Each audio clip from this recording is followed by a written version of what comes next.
Oi, pessoal. Tô testando a live aqui e vou chamar já já o nosso amigo Ronaldo também. Me deem um segundinho. Vocês estão me ouvindo bem?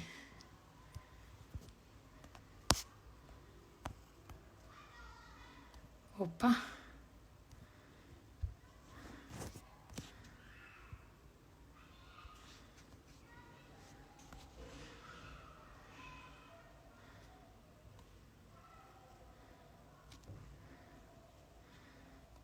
Vamos lá. Tô chamando o Ronaldo aqui. Pera só um pouquinho, pessoal.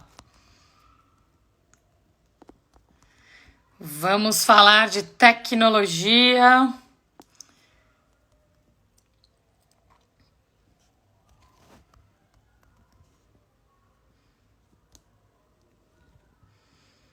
Deixa eu achar o nosso amigo Ronaldo Lemos aqui.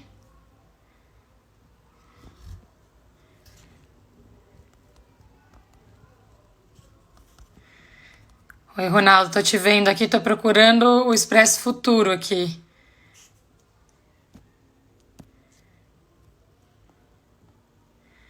Ó, você eu tô vendo, o Expresso Futuro não entrou.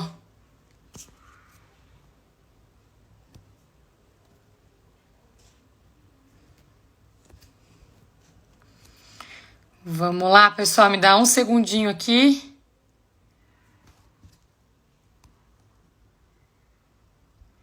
Voltei. Agora tô tentando colocar o Ronaldo aqui comigo. Me deem um segundo.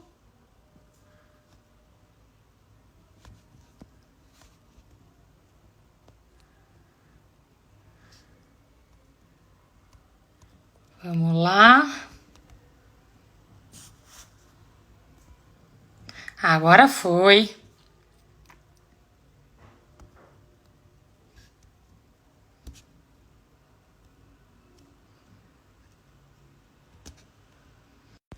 Vamos ver. Adicionando o nosso amigo Ronaldo aqui. Dou-lhe uma, dou-lhe duas. Me ver? Consigo te ver, consigo te ouvir. Pessoal que está acompanhando a Maravilha. gente aí, vocês estão vendo e ouvindo também? Vamos lá. Tá todo mundo vendo a gente bem? Ouvindo bem? Acho que sim. Acho que sim. Bom, Ronaldo, em primeiro lugar, obrigada aí por aceitar essa ideia da gente bater um papo, né, sobre como a gente pode aplicar tecnologia nesse contexto aí bem difícil que a gente está vivendo. Né? Eu e o Ronaldo conversamos um pouco nos últimos 2 dias sobre isso, e a ideia da gente fazer essa live aqui foi porque a gente viu que estamos passando por um desafio muito grande e nós dois nos últimos, sei lá, 4, 5 anos, né, Ronaldo, temos falado muito desse tema.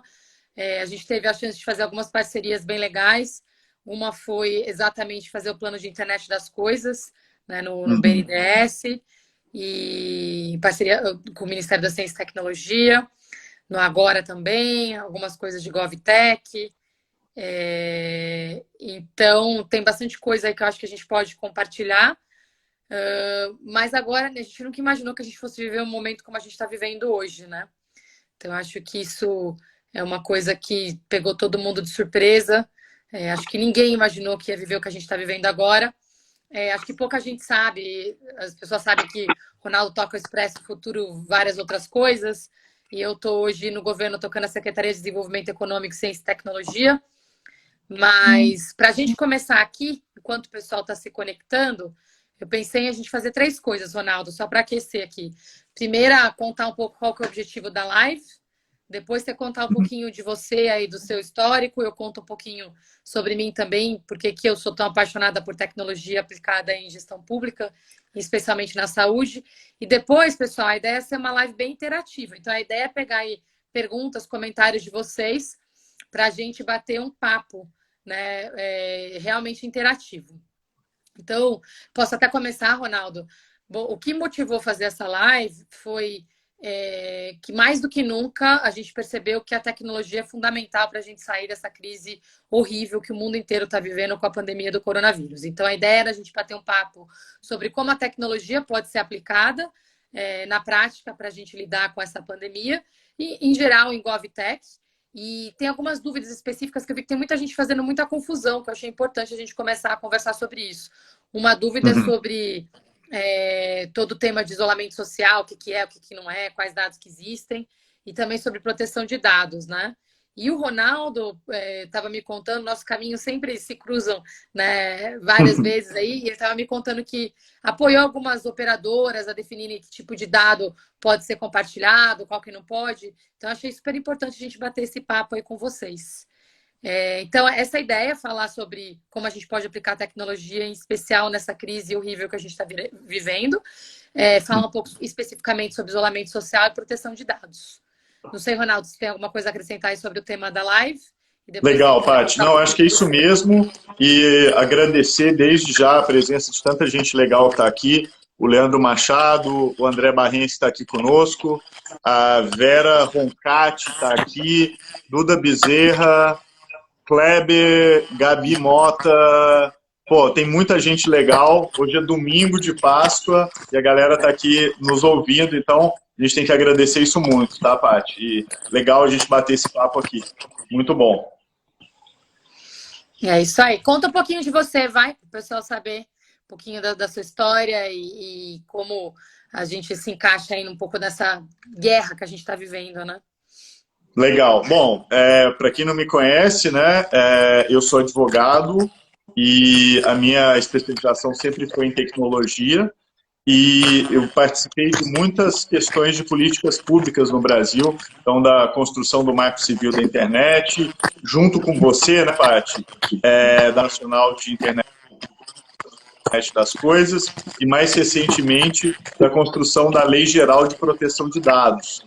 Então, eu sempre acabei envolvido em alguns pontos importantes do direito, de como é que você molda direito, regulação, lei, normas, para dar conta do avanço tecnológico e sempre pensando na questão de políticas públicas. Então, acho que essa é um pouco a minha trajetória e é muito bom estar falando com você, que está na Secretaria agora de Desenvolvimento, Ciência, Tecnologia e um monte de outras coisas. Eu nunca lembro o nome completo da Secretaria, eu acho que tem umas 7 designações, mas que está fazendo esse papel aí tão importante agora a partir do governo de São Paulo. Então, bacana também a gente poder estar pensando sobre política pública no âmbito do estado de São Paulo.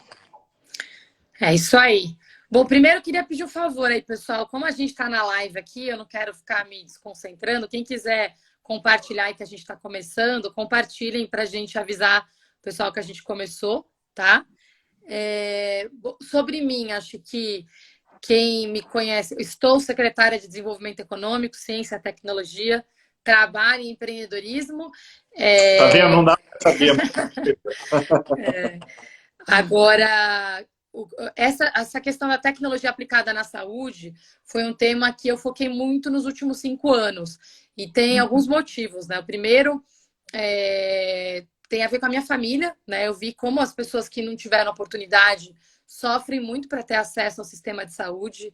Ano passado mesmo, no começo do ano passado, eu tinha acabado de entrar no governo, eu perdi um padrinho meu, né, que entrou numa UBS, ele estava com pneumonia, né? Mas foi uma besteira, assim, ele chegou, não conseguiram diagnosticar ele a tempo, ele teve um ataque cardíaco, não pôde ser socorrido, que não tinha estrutura lá, e morreu, né? E assim, o tempo que foram até entenderem que estava passando mal, foram fazer o raio-x, enfim, foi uma questão assim de ir para o lugar errado com os sintomas que ele estava tendo, não ter o exame, o socorro a tempo. Então foram vários erros diferentes que aquilo me fez falar, poxa, e eu tinha acabado de finalizar meu livro sobre a revolução digital na saúde, né, e vendo aquilo que aconteceu com ele. E muito antes disso, e curioso, né, você sabe disso, eu tenho falado muito desse ponto do envelhecimento da população.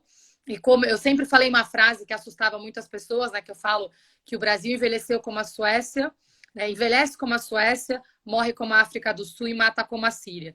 E eu lembro que em todas as empresas que eu trabalhava, o pessoal ficava indignado que eu repetia essa frase, porque eu achava ela muito forte. Mas ela é a verdade, né? O Brasil envelheceu antes de prosperar E aí eu nunca imaginei que a gente fosse viver o que a gente está vivendo agora. E quem está mais sofrendo com essa história são as pessoas acima de 60 anos, né? E eu tenho falado muito desse tema das pessoas idosas e como é que vai ser a atenção a elas, com o sistema de saúde que a gente tem hoje. Só não imaginava que a gente ia ter uma chacoalhada como a que a gente está tendo agora. E aí, antes de vir para o governo, eu estava tocando uma empresa exatamente de tecnologia em saúde, a Optum, do Grupo United, que é a mesma empresa que tem a Amil, né? E tem vários hospitais. Então, eu vim para o governo muito com esse olhar de desenvolvimento econômico, empreendedorismo, mas também com aplicação de tecnologia, em especial na saúde. E aí a gente está tendo essa chance curiosa, do jeito mais esquisito possível, né? E muito triste mesmo, mas super importante de integrar dados e aplicar na área da saúde. Então, um pouquinho do que a gente está fazendo hoje no governo de São Paulo, a gente criou esse gabinete de crise para lidar com a pandemia, né? São Paulo, para quem não sabe, aí foi o primeiro estado a ter, né, casos do coronavírus, ainda mais com a dimensão que a gente está tendo agora. E a gente criou rapidamente algumas coisas. Primeiro, o governador lançou ali o comitê de contingenciamento, com o infectologista Dr. Davi Wippe tocando. A Secretaria da Saúde tem um núcleo acompanhando o coronavírus desde final de fevereiro. Tá? Foi criado dia 26 de fevereiro. Pouca gente sabe disso. E aí, quando a gente teve o primeiro caso em março, a gente lançou os 2 comitês da saúde, o de contingenciamento e o técnico. E, na sequência, a gente lançou a comissão econômica, né? Porque a gente está falando de saúde, economia e, principalmente, proteger vidas. E quando a gente teve o primeiro, começou a transmissão comunitária, que começou toda essa correria para a gente... O que quer dizer transmissão comunitária, tá, pessoal? É quando a gente atingiu o caso de número 100. Quer dizer que a gente já sabe que a pandemia vai se alastrar rapidamente. E aí a gente começa a se comparar com outros países que estão nessa situação. E a gente montou um núcleo de dados, né, que o governador lançou oficialmente na quinta passada, chama Sistema de Monitoramento Inteligente. O que as pessoas mais querem saber, né, que a gente está acompanhando o isolamento social, mas a gente está integrando dados para entender percentual de casos confirmados, suspeitos, aonde começar a trabalhar a testagem, integrar informações sobre leitos, fazer projeções. E, assim, eu confesso que eu estou muito preocupada, né? Eu vim para o governo porque eu sinto que, de certa forma, eu estou sempre ajudando a minha família. A melhor forma de ajudar a minha família que não teve oportunidade é trabalhar no governo. Mas o que a gente está vivendo agora, eu nunca imaginei que a gente fosse viver. E é muito chocante que a gente não consegue nem explicar para a população o que está acontecendo, né, Ronaldo? A gente está... O número de casos está expandindo absurdamente. A gente está numa polêmica se deve fazer isolamento social ou não. Isso nunca aconteceu em nenhum país, na verdade, né? E como aplica a tecnologia. Então, eu confesso, assim, que até estava falando aqui em casa, eu cheguei em casa na quinta noite, sexta eu trabalhei quase o dia inteiro também, mas me deu um certo desespero, sabe? Assim, eu falei, gente, assim, a gente anda, sabe aquela sensação que você está andando em círculos e que não dá para explicar para a população o que está acontecendo, né? E que antes de que comece a morrer muita gente, não vai cair a ficha das pessoas, que a gente está 2 semanas atrás, né? O que está acontecendo hoje, por exemplo, o isolamento social. Sexta, a gente teve um dia de isolamento bastante importante, positivo, porque a gente atingiu um nível de isolamento que foi a nossa melhor sexta-feira, apesar do feriado e tal, foi 57%. Só que no sábado a gente já caiu, ficou em 55%. Ah, é bom, é ruim? Foi o pior sábado que a gente teve desde o início da quarentena, né? E eu passei mais tempo me explicando do tipo de dado que a gente estava usando. Eu falei, meu Deus, eu não acredito que isso está acontecendo, né? Porque gente falando, até na minha rede, que vocês vão ver, que a gente estava usando os dados dos indivíduos. Falei, como é que eu vou explicar que não é isso que está acontecendo? Aí, Ronaldo, talvez até para dar uma esquentada nessa live, minha primeira pergunta é para você, né? Eu tô vendo que o Gustavo Maia tá botando uma aqui também, eu vou anotando as perguntas, mas a minha para você é: como é que você explicaria para as pessoas esse compartilhamento dos dados que as empresas de telecom estão fazendo para garantir que eles estão dentro da Lei Geral de Proteção de Dados? Legal, Paty. Bom, primeiro, já também cumprimentando as pessoas que chegaram agora. Estou vendo que o Júnior está aqui conosco, Erics, Morgana está aqui, beijo para você, bem legal.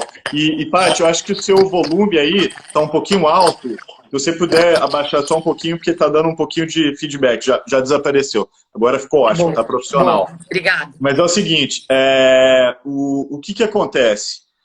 desde que essa crise começou, eu acho que ficou muito claro, até olhando a experiência do que aconteceu na Ásia, especialmente Coreia, Taiwan, e também o caso da China, de que a tecnologia tinha um papel para tornar essas medidas mais eficazes, né? Então, num momento como esse, você precisa de dados, você precisa de informação, porque a única forma de tomar decisão correta é tendo informação e tendo dados. E esses dados, eles não podem, por outro lado, violar direitos de privacidade das pessoas, né?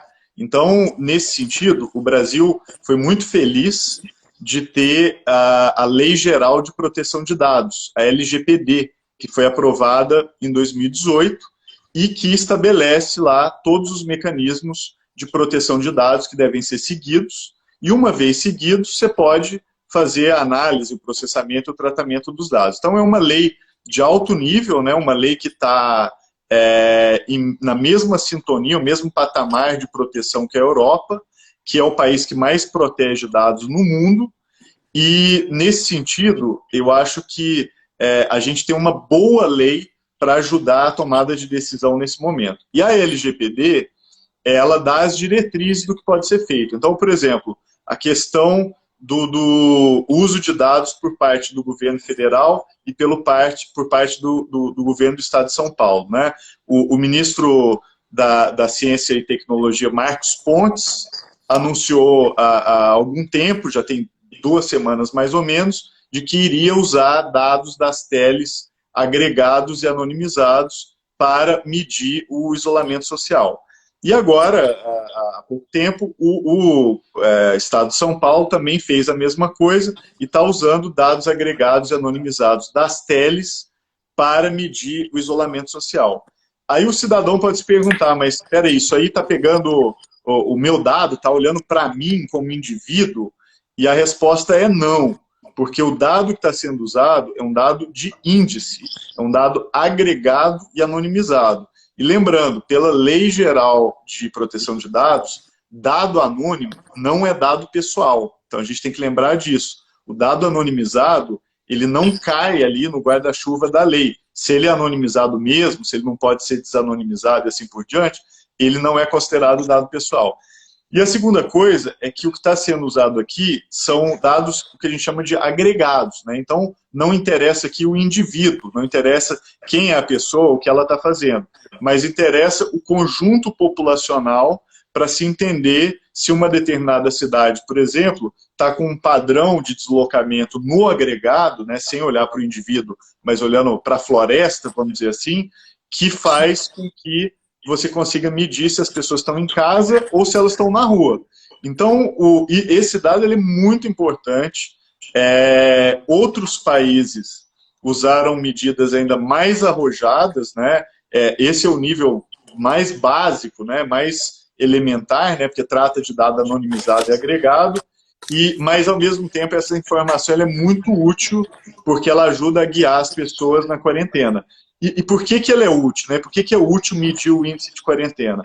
Porque é o seguinte, ou todo mundo fica isolado num patamar muito elevado, ou a gente vai ter uma quarentena perpétua, que vai levar semanas, talvez meses para acontecer. Porque a medida ela é eficaz na medida em que todo mundo faz ela junto, né? Então, se todo mundo ficar em casa 14 dias, um nível elevadíssimo de distanciamento social, próximo de 70%, 80%, ótimo. Depois de 14 dias, você já começa a planejar a volta à normalidade. Agora, se uma parte da cidade fica em isolamento social e outra parte não fica, uma parte do país fica em isolamento social e a outra parte não fica, o que vai acontecendo é que a necessidade de quarentena vai ficando cada vez maior. Por isso que tem até um estudo que saiu agora há pouquíssimo tempo, depois quem quiser até me escreve que eu compartilho, que foi acho que é o New England Journal of Medicine, dizendo que se todo mundo respeitasse a quarentena por 14 dias, você já criaria condições para planejar o encerramento da quarentena. Agora, se só um pedaço respeita e outro pedaço não respeita, o problema vai só se perpetuando. Por isso que esses dados, Paty, são muito importantes, porque com eles você consegue medir o grau de adesão da população ao distanciamento social. Então, isso é uma ferramenta de governo importantíssima agora, e como eu disse, não afeta a privacidade, porque está sendo feita de acordo com a Lei Geral de Proteção de Dados, e é dado anonimizado e agregado, que não olha o indivíduo, olha só o grupo social, onde o indivíduo não é determinado, né? Não é específico, é só o índice mesmo que interessa aqui. Esses pontos eu acho que são muito importantes. Muito obrigada, Ronaldo. Acho que esse ponto é super importante mesmo. Queria cumprimentar a Denise, o Jones, várias pessoas que entraram. E eu acho o Alexandre de Abreu também, a Kilian, a Clary Moselli. Ela falou assim, as pessoas não entendem isso, inacreditável. Então, mais ou menos, viu, Clara? Eu estou aprendendo assim, depois que eu vim trabalhar no serviço público, eu falo que eu passo uma parte do meu tempo planejando, bem pequena, uma parte enorme executando e uma parte maior ainda explicando, porque a gente tem esse dever da transparência, mas com as redes sociais e com o nível de polarização que a gente está tendo no mundo, né? E aí veio o coronavírus, pegou a gente assim, realmente completamente assim, desprevenidos. Assim, acho que não tem nenhuma situação que um vírus como esse teria pego a gente esperando, obviamente, mas eu acho que com a polarização que a gente está, foi pior ainda. Então eu vejo que eu concordo com vocês aqui, acho que foi o Jones que colocou, né, que uma parcela da população acaba não fingindo que não está entendendo mesmo por questões políticas. Eu concordo com você, né? A minha a nomeação foi técnica, nunca tinha sido filiada a nenhum partido político. Concordo com você, Kleber, que a maior parte da população não sabe o que é a Lei Geral de Proteção de Dados. A gente entrou nessa história realmente meio de calças curtas, não tem jeito, né? E a gente vai ter que lidar. O problema é que tem gente morrendo, né? Tem muita gente morrendo. Eu gastei muito tempo explicando nessa semana porque é meu papel, mas eu acho que nessa live a gente vai se explicar sim, mas eu queria deixar também um pedido de ajuda, porque eu acho que esse não é um trabalho do governo sozinho, isso está ficando cada vez mais claro para mim, sabe? Eu faço esforço enorme quando eu não estou trabalhando de ficar na quarentena dentro de casa também. Eu moro num prédio aqui, eu vejo gente brincando no playground. Eu falo, não é possível que as pessoas não entenderam que ficar no parquinho com as crianças, uma criança encosta no brinquedo, ela pega, né, o corona. Eu vou no supermercado, não tem ninguém de máscara nem de luva. A gente no palácio toma um super cuidado, né? Ninguém se encosta, é a distância, é álcool gel, lavar todo lado, assim. Mas me deu um certo desânimo mesmo, sabe? Eu passei essa semana a gente se explicando, mas a gente precisa, a população precisa ser dona dessa história, sabe? Assim, o que vai acontecer com a gente aqui, e vendo os números, eu falei do isolamento na sexta e do sábado, né? Amanhã a gente divulga o de hoje. Mas ontem foi o nosso pior sábado desde que começou a quarentena. Eu não consigo entender, no feriado de Páscoa, né? As pessoas circulando na rua. Então, isso é muito sério, porque a gente está contribuindo para acelerar a curva. E aí eu vi a curva embicou para cima de novo, né? A nossa curva de óbitos e de casos confirmados. Isso porque a gente está fazendo esforço para melhorar a testagem, né? Mas a nossa curva já está super parecida na envergadura com a da Itália, que todo mundo ficou super assustado, né? E a gente já passou em número de casos a Coreia, já está chegando no número de casos da China, né? E não está caindo a ficha das pessoas. Eu queria só esclarecer duas coisas que vocês perguntaram. Acho que foi a pergunta da Kilian sobre os dados, se a gente está rastreando. A gente não está rastreando ninguém. Não está rastreando ninguém. A gente recebe os dados das operadoras completamente consolidados. Eu recebo os dados que eu passo para vocês, tá? Aí no meu Instagram é um percentual de isolamento da população. O que isso quer dizer? Qual que é o percentual das pessoas que naquele dia se deslocou acima de 200 metros? Ou seja, que saiu de casa. E a gente recebe esse dado totalmente consolidado. O maior nível de detalhe que eu tenho é por município, eu não tenho dado por indivíduo, né? Agora, por outro lado, o que a gente está querendo fazer no governo?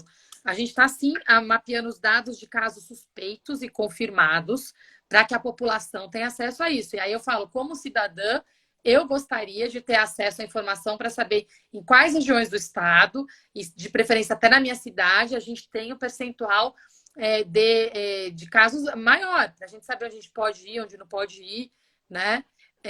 O Jones está perguntando quando é que a gente pode ter um painel online público que demonstre os dados do Covid de forma georreferenciada. Então, Jones, isso é uma coisa engraçada, que você está pedindo isso e tem gente falando para a gente não fazer isso, né? Então, a gente não vai fazer isso com dados de operadoras, que a gente não tem esse dado. Mas os dados de casos, a gente vai passar. Aí aqui, o Marcos está perguntando, se não rastreia, como ameaça, multa e prisão? Eu falei, Marcos, você não entendeu mesmo que foi anunciado. Eu acho que foi meio confuso também, talvez, do nosso lado da comunicação. Vamos lá. A gente pega o percentual de isolamento, mas eu não sei qual pessoa que não cumpriu o isolamento. Eu só sei o valor total. Ao mesmo tempo, as prefeituras e a Secretaria de Segurança Pública do Governo do Estado está circulando no Estado. Então, eles estão vendo quais são os estabelecimentos que estão abertos, que estão fechados, quem está cumprindo a quarentena, quem não está. Né? E quando eles estão acompanhando isso, o governador de fato mencionou, e eu entendo o desespero dele ali, quando com esse anúncio, inclusive, falou: olha, as pessoas não estão cumprindo a quarentena como deveriam e estão colocando em risco as outras pessoas. Desde que a gente começou o isolamento, a gente nunca alcançou um índice acima de 60%. E a gente sabe que os países que conseguiram controlar o espalhamento, a velocidade de crescimento da pandemia, alcançaram o índice de isolamento entre 70% e 80%. Mas uma coisa não está associada à outra. Você não dá voz de prisão para a pessoa que saiu de casa. A gente não sabe disso. A gente vê o dado agregado e tem todo o modelo ali de acompanhamento diário dos serviços públicos. O Márcio Butti colocou aqui: a sociedade, principalmente a menos esclarecida, está sendo vítima de fake news sobre o compartilhamento de dados através de empresas de telefonia. E aí, Ronaldo, o que você acha desse comentário do Márcio? Olha, eu acho que tem muita desinformação, né? E muita politização. E o que eu acho surpreendente é que a mesma medida que foi adotada no plano do Estado de São Paulo também foi anunciada pelo governo federal, né? Do ministro da Ciência e Tecnologia, disse que ia fazer a mesma coisa. E de novo, esse tipo de medida trabalha com dado agregado e anonimizado. Então, não pega o dado pessoal, né? Não pega, você fez tal coisa. Não é isso. É simplesmente um índice de quanto as pessoas estão se deslocando no momento da quarentena. E esse índice ele é muito importante para a tomada de decisão. Você até falou das crianças brincando no parquinho, etc., né? A gente tem que lembrar que propagação de doença ela tem um formato de rede social. O que eu quero dizer com isso? Quando você encontra uma pessoa andando na rua, você fala, tudo bem, encontrei só uma pessoa. Mas você não encontrou só a pessoa, você encontrou a pessoa e potencialmente todas as outras pessoas que aquela pessoa se encontrou. Você entendeu? Porque a propagação ela se dá não só entre os dois indivíduos, mas o risco que você está comprando não é o de encontrar uma pessoa só, é de encontrar aquela pessoa e todas as pessoas que ela potencialmente encontrou antes de encontrar você. Então, esse modelo, Paty, é muito importante e por isso que é fundamental que a quarentena seja obedecida, porque senão a gente vai ficar numa quarentena meia boca perpétua, entendeu? É isso aí. Quando a coisa agrava, e a quarentena não é respeitada, a solução é outra, é o lockdown. E, gente, a gente não quer lockdown, Deus me livre. A gente está vendo o que está acontecendo na Itália, em outros países, que quando é lockdown, aí é toque de recolher, você entendeu? Aí não é para sair na rua, em hipótese alguma. Porque se não houve adesão voluntária, aí passa por uma medida muito mais severa, que é, acabou, não tem vida social, não pode sair. Tá tudo fechado, mais ainda, entendeu? E aí fica a proibição de sair na rua. Agora, existe a recomendação, mas ela só funciona e tem efetividade na medida que as pessoas aderem a ela. Por isso que esses índices são importantes. E, de novo, eu até vi uma pergunta aqui, deixa eu até ver quem é que foi. Tem bastante gente, Ronaldo, perguntando para você aí da China, viu? Sim, vamos falar. Mas eu vi que a Keila perguntou que algumas cidades do Rio foram liberadas a reduzir o isolamento. Isso é prudente? Claro que não. Porque, de novo, fica todo mundo em quarentena, vamos dizer, na região metropolitana do Rio de Janeiro. Legal, todo mundo se preservou ali, diminuiu a propagação. Aí, uma cidade do interior do estado liberou a quarentena, e aí pessoas daquela cidade se infectam em massa, e uma delas viaja lá para a cidade do Rio de Janeiro e reinicia o ciclo de propagação. Então, o mundo, distanciamento distanciamento social e reduz a velocidade de propagação, ou a gente vai ficar numa quarentena meia boca eterna. Não eterna, mas longo prazo. E o problema disso, aí entra o problema econômico, as pessoas estão querendo voltar a trabalhar, todo mundo quer, é óbvio, que as pessoas dependem disso. Mas para voltar a trabalhar, tem que aderir ao isolamento social fortemente.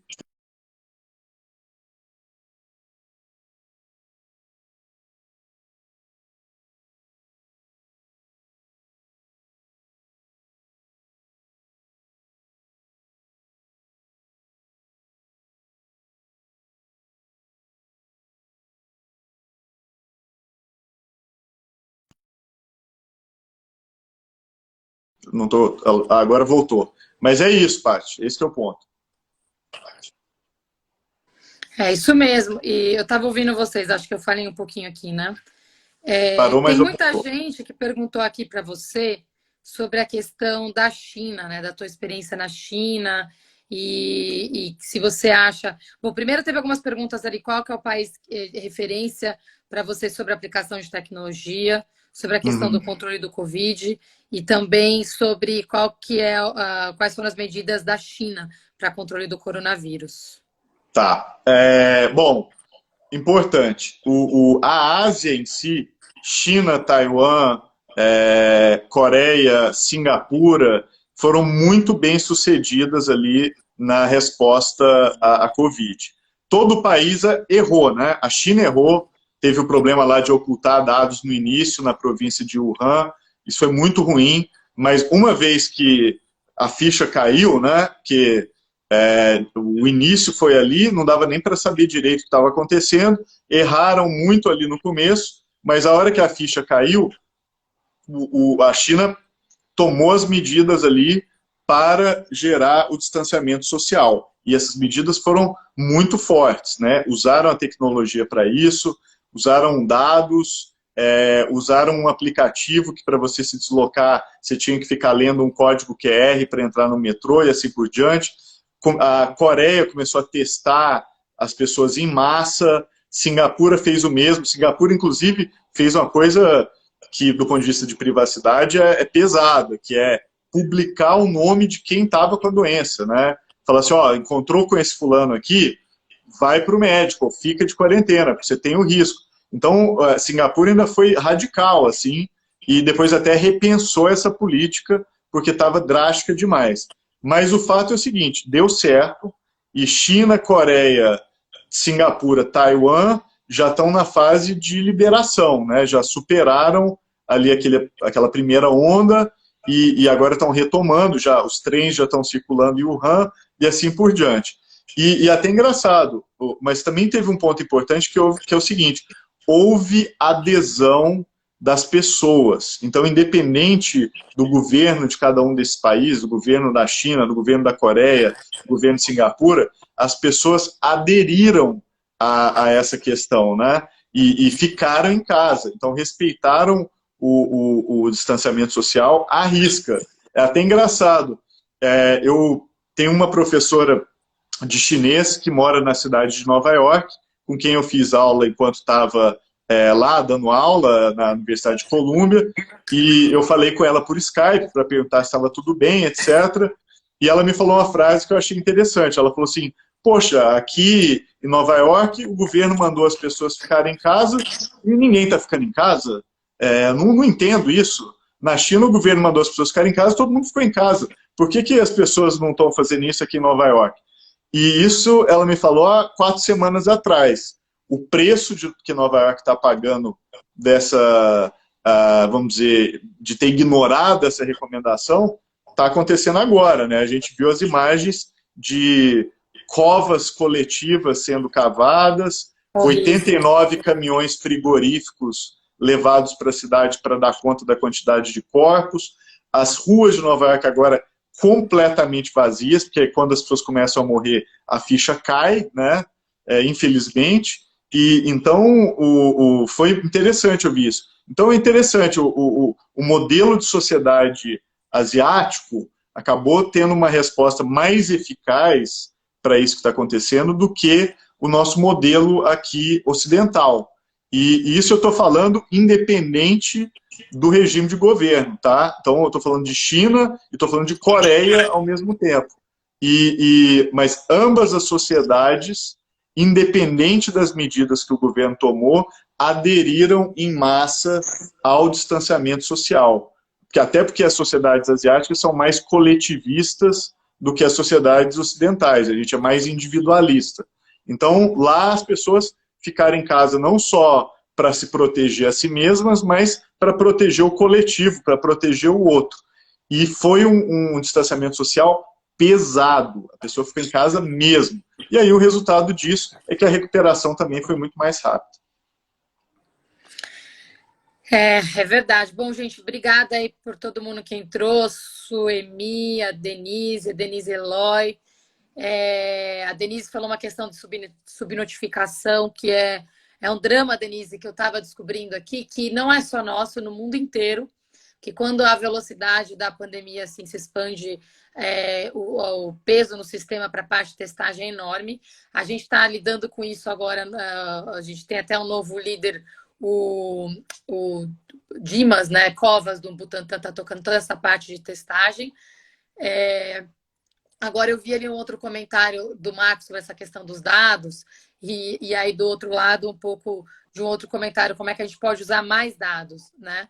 Então a gente está, e teve uma pergunta também sobre a questão ali da gente ter um protocolo para tomada de decisões, acho que foi o Capra que falou disso, né? E a gente está assim, a gente tem um gabinete de crise que integra todos os dados para acompanhar em tempo real o que está acontecendo, e não são dados de pessoas, tá, gente? A gente é dados internos de governo. A gente acabou fazendo um esforço agora, inédito, inclusive, de integrar os dados da ciência e tecnologia, saúde, defesa civil, transportes, para a gente se ajudar com os próprios dados de governo, né? A informação sobre leitos está sendo trabalhada agora, sobre insumos, né? A gente está ouvindo essa questão toda da falta de EPIs, falta de respiradores, falta de luvas, falta de tanta coisa que está acontecendo no mundo inteiro, né? A questão dos respiradores, eu nunca imaginei que a gente fosse ver algo assim, Ronaldo, assim, falta, a gente prepara o leito, aí não chega o respirador, né? E está faltando no mundo todo. Então, isso foi uma questão. E esse é um ponto até importante que tem sido falado, da importância do achatamento da curva, né? Para que a gente tenha condições de atender todo mundo, porque é uma doença que, uma vez que a gente consiga atender as pessoas da forma correta, a gente consegue atender bem e reduzir significativamente a mortalidade. Mas se chega todo mundo ao mesmo tempo, aí é muito difícil, né? E que foi exatamente a cena horrível que a gente viu aí, e no caso de Nova York e da Itália também, né? Exatamente, Patrícia.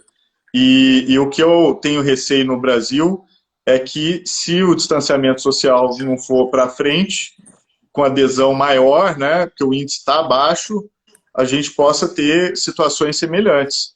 E a gente está falando do Brasil, que é um país que já tem um gargalo gigantesco no sistema de saúde pública e assim por diante. Então, nesse momento, a principal medida que pode ser feita para conter a propagação da Covid é o isolamento social, não tem muito o que discutir, entendeu? De novo, se ficar um isolamento social meia boca, ele vai ficar durando cada vez mais, entendeu? E esse que é o problema. É isso aí. Kleber, concordo com você sobre a questão de timing. Acho que essa parte de como que a gente se comunica melhor com as pessoas sobre tudo o que está acontecendo está sendo um grande desafio, porque ninguém estava preparado para o que está acontecendo agora. Ninguém é ninguém mesmo, né? Nem o setor público, nem o privado, ninguém em casa. E eu acho que esse está sendo um desafio mesmo, que a gente vai ter que aprender juntos e muito rapidamente.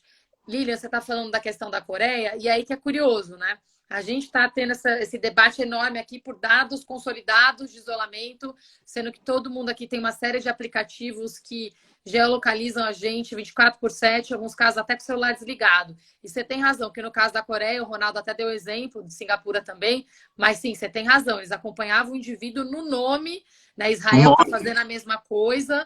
Publicava, né? Então, quem pegou a doença, falava, ó, fulano foi contaminado. Todo mundo que teve contato com ele tem que ficar de quarentena, isso. Entendeu? Eu não consigo ver isso acontecendo no Brasil. Você vê isso acontecendo no Brasil? Acho que é a melhor medida, tá?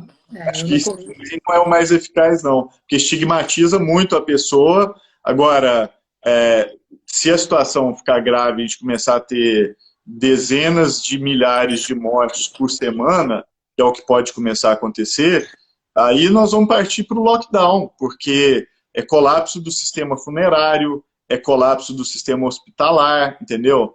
É muito triste, assim. As pessoas parecem inacreditável, assim. A gente ainda está debatendo no Brasil se a situação é grave ou não. Isso me deixa perplexo, porque só perguntar para alguém da Itália e de Nova York hoje qual que é a gravidade da situação, a pessoa vai compartilhar, entendeu? Então, é bizarro a ficha não ter caído ainda, e a gente está, num dia como hoje, ainda debatendo se vai para a rua ou não. Inclusive, eu estou em São Paulo, passando a quarentena aqui, tinha manifestantes na Paulista hoje contrários à quarentena e se aglomerando lá para mostrar como se estivesse tudo bem, entendeu? Ô, Gente, Ronaldo, nesse sentido, o Gustavo Maia fez uma pergunta já faz uns minutos, mas tem a ver com isso que ele perguntou: como é que a tecnologia pode ser usada para conscientizar melhor a população? E aí, você tem alguma dica sobre isso? olha, eu acho que assim, hoje a tecnologia está sendo usada como ferramenta de informação e de desinformação, né? Infelizmente.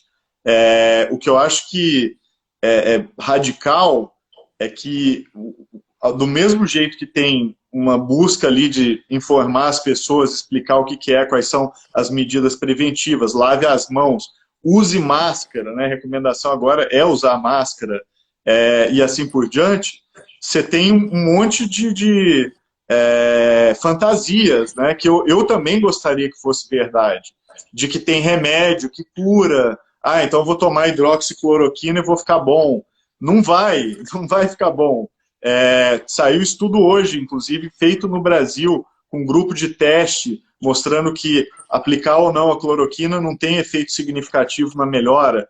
Então, precisa tomar muito cuidado, porque no momento que a gente está lidando com um problema que é invisível, né, porque a gente está falando de um vírus, e ele não tem cara, as pessoas ficam procurando dar cara para ele e ficam tentando materializar alguma espécie de um inimigo, para poder até racionalizar, para poder entender o que está acontecendo. Então, tem gente que culpa a China, tem gente que culpa as pessoas ignorarem a cloroquina, tem gente que acha que é uma ficção isso que a gente está vivendo, que não existe a doença. Então, precisa tomar muito a tecnologia, ao mesmo tempo que ela está sendo importantíssima, inclusive, para o combate, está havendo também uma guerra informacional onde tem muita desinformação circulando.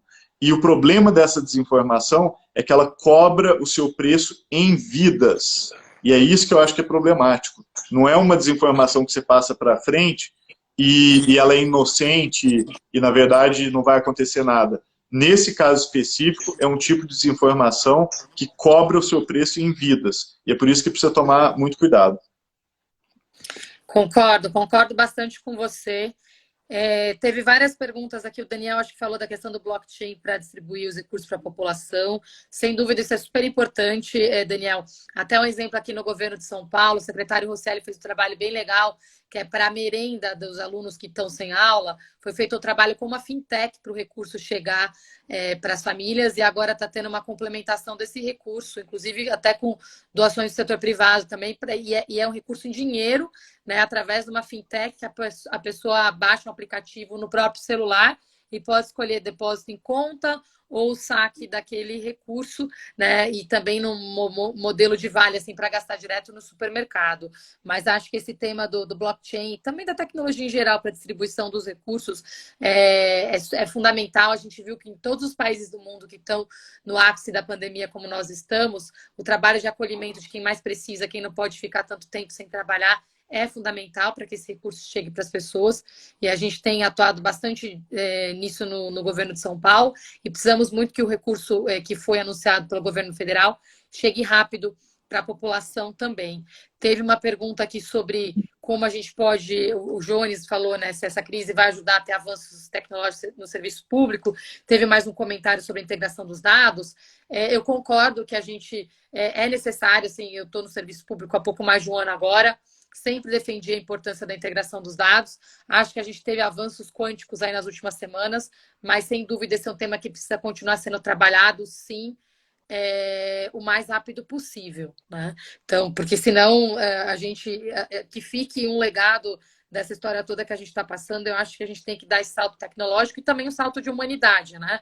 Muita gente Paty, Oi, pode falar. o Márcio chegou aqui agora, ele está perguntando se eu acho que seria um caminho a flexibilização de regras de proteção de dados, tendo em vista que estamos diante de uma verdadeira guerra. Márcio, não precisa flexibilizar nada. A Lei Geral de Proteção de Dados brasileira, que é uma lei boa, é uma lei que está no mesmo patamar de proteção da Europa, que é o patamar mais elevado de proteção de dados, ela já dá todos os caminhos para lidar com uma crise como essa. Então, ela permite, por exemplo, o uso de dados agregados e anonimizados, ela tem exceções para questões emergenciais de proteção à vida, proteção à incolumidade da vida das pessoas, e mesmo nesses casos de emergências, ela não dá uma carta branca para o Estado fazer o que ele quiser, não. Mesmo nesses casos de emergências, o uso dos dados tem que atender apenas à finalidade de combate à emergência. Passou a emergência, tem que deletar os dados, e assim por diante. Então, a Lei Geral de Proteção de Dados, ela já tem todos os mecanismos necessários para permitir o uso de dados para combater a Covid-19 e não dá carta branca. Mesmo quando ela abre excepcionalidades para casos emergenciais, ela dá diretrizes muito claras de que não é uma carta branca. Você tem que proteger os dados, manter os dados seguros, você não pode usar os dados para nenhuma finalidade que não tenha a ver com a emergência, e assim por diante. E passada a emergência, deleta tudo, vida normal. Então, esse ponto é importante. Não precisa mexer nas regras. As regras no Brasil foram bem desenhadas para dar conta do que está acontecendo, entendeu? É isso aí, gente. A gente começou essa live aqui já faz quase uma hora, parece que não, mas voou o tempo, né? E já vou encaminhar aqui para o final para respeitar o tempo de todos vocês aí. Eu queria agradecer. Eu peguei vários comentários aqui. A gente vai. Oi, Rodrigo, vi que você acabou de entrar aqui também. O Daniel colocou mais alguns comentários aqui que a gente concorda. É isso aí, a privacidade mínima tem que ser mantida. O Wellington aqui também, obrigada aí pelos comentários, Denise, todos vocês aqui, obrigada mesmo. Eu espero que essa seja a primeira aí de várias para a gente melhorar o diálogo, para a gente se ajudar aqui também, tá? E vamos continuar juntos. Muita gente perguntando sobre alertas e SMS. A gente fez um super piloto, tá? Queria fechar com isso aí na quinta e sexta-feira. Todos nós aqui recebemos SMS das nossas operadoras de telecom falando sobre o crescimento da incidência do coronavírus. Infelizmente, gente, tem um limite do que a gente consegue, inclusive para respeitar a privacidade. Então, os SMS só podem ser enviados por DDD. Não dá para customizar no nível do indivíduo, né? Exatamente para proteger a privacidade de todos nós. Mas tem várias coisas que a gente está fazendo agora. O governo lançou um WhatsApp que tem o celular, quem mandar um oi ali vai receber informação e já pré-autoriza, obviamente já está identificado, então a gente consegue customizar mais as mensagens, mas a gente está montando esse modelo via apps também para que todos possam se engajar, para quem quiser ter informações mais detalhadas. O Kleber está perguntando aqui sobre e-mail para sugestões. Eu vou deixar aqui na minha página o WhatsApp do governo que está sendo usado para isso, tá? A gente vai continuar nosso trabalho de integração, vai continuar o trabalho de melhoria de informação, vai continuar insistentemente esse trabalho de divulgar o que está acontecendo e sempre protegendo a privacidade de dados de todo mundo, tá? Eu vou ver aqui se eu consigo deixar gravada aqui a live para a gente depois poder acompanhar, mas queria muito agradecer você, Ronaldo, por ter topado aí essa live hoje e a todo mundo que nos acompanhou aqui. Vou deixar você fechar aí com as suas Maravilha. palavras finais. Não, eu só queria agradecer. Eu sei que todo dia tem pelo menos umas 1000 lives acontecendo. E eu queria agradecer as pessoas que optaram para assistir justamente a gente falando aqui. Então, obrigado ao Odon Naves, que está aqui. Vi uma galera de Araguari que estava aqui assistindo também. Beijo para todo mundo Estou com muita saudade de visitar Araguari. Assim que passar isso, eu quero ir lá. Obrigado aí ao Daniel, a Denise, o Cássio, a Suene, a Luciana, a Lília. Pô, todo mundo assim arrasou. Só pergunta boa. E obrigado você, Patrícia. E continua firme aí. A gente está no momento que a gente precisa de racionalidade na aplicação de políticas públicas. E eu conheço muito o seu trabalho, a gente já fez muita coisa juntos, e eu acho que você simboliza isso melhor do que ninguém. Então, continua firme aí. Eu sei que não é fácil, segura a onda que a gente está precisando. Eu que agradeço, brigadão. A gente não pode se cumprimentar e se abraçar ultimamente, né? Então, você sabe que eu Mas adoro. pode mandar beijo, meu ó. namastê, ó, foi tão útil aqui, viu? Gente, brigadão. Uma boa Páscoa para todo mundo, um bom fim de semana e que a gente consiga aí se inspirar nesse espírito de renovação e solidariedade, né, da Páscoa, para que a gente realmente consiga ficar em casa, né, e fazer o nosso melhor ato de humanidade nesse momento, que é fazer, como você disse, né, Ronaldo, uma quarentena para valer, né, para a gente poder sair dela o mais rápido possível. É isso. É isso aí, gente. Boa Páscoa. Obrigadíssimo aí. Obrigada, pessoal. Obrigadão. Tchau.